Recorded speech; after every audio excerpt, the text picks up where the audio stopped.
Iyi ni Nzuri Business Group Limited nk'uko bisanzwe, tukaba tubafitiye ikibanza cyiza cyane giherereye i Gahanga mu karere ka Kicukiro, inyuma gato ya site ya Nonga ku gice kireba mu karere ka Bugesera. Ni isambu nini cyane ifite hafi metero kare 2500.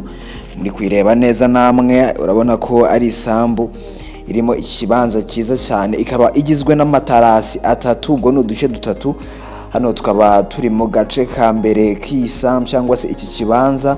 Ariya hirya muri kubona ni urubibi, ariya muri kubona imihati kumanuka n'iriya miyenzi ni urubibi duteganye narwo. Nahanga uri kubona akayira kagenda kamanuka, niho igiye igabanyirijemo n'ingi byegeranye bifatanye, ukamanuka ukageze pfo ugenda umanuka amatarasi. Urabona hariya hirya muri kubona niho hari urubibi, ubwo isambu irahera ahangaha muri kureba n'ubundi. Ni isambu nziza ndetse ngari cyane, irimo ibibanza byinshi cyane. Urabona ko hateyemo ibishyimbo. Murebye hakurya muri kubona akarere ka Bugesera ndetse n'igice cya Nyamata. Reka tumanuke tugende tubereka ayo matarasi atatu twababwiraga. Muri kubona iyi sambu irya mbere rigarukira hariya, itarasi rya mbere niho rigarukira. Hariya muri kubona niho hari urubibi, tugiye kugenda tumanuka tuteganye narwo ndetse tugende tugire hepfo ahantu isambu isoreza. Hano itarasi rya mbere tukaba turarirangije, tugiye kumanuka. Uri kubona ko iri ari tarasi rya kabiri, naho harimo ibishyimbo byiza. Turamanuka tugende. Urabona hano imbere yacu ni itarasi rya kabiri rirangirira. Komeze tumanuke, namwe muri kubona ko ari isambu nziza cyane kandi herereye n'ahantu heza.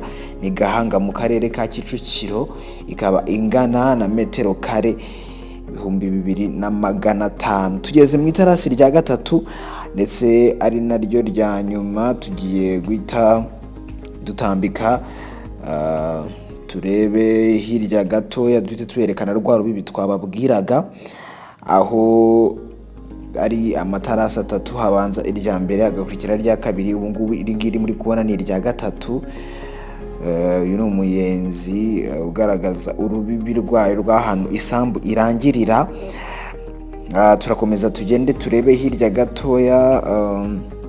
Urabona rwa rubibi twababwiraga ruri hariya hirya, ari imiyenzi ndetse n'imihati.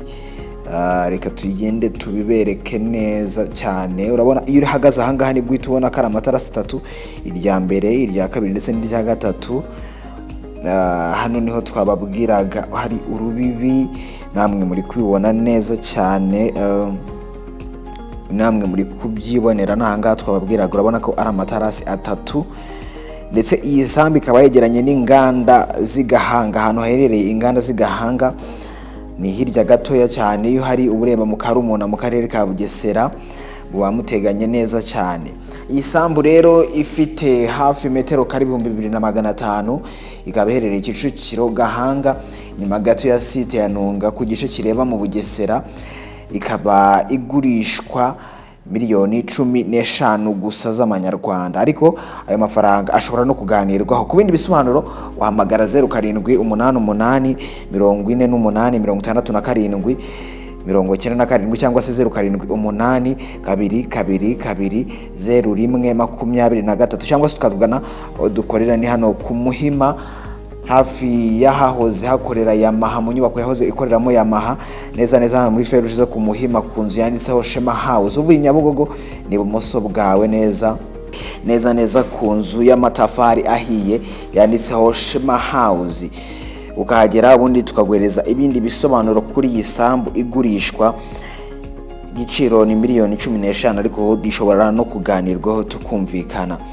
Ushobora no kudukurikirana ku mbuga nkoranyambaga zacu wanditse Nzuri Market kuri Instagram, Twitter, Facebook ndetse na YouTube channel, ukareba amavideo y'ibintu twaba twashyizeho. Ndetse ushobora no kudusura kuri website yacu wanditse www.nzuri.rw, ubundi ukagenda ubona ibindi bintu tuba twashyize ku mbuga nkoranyambaga zacu. Wagira ibyo ukunda nabwo ukaba watugana. Zuri Business Group, ikaze.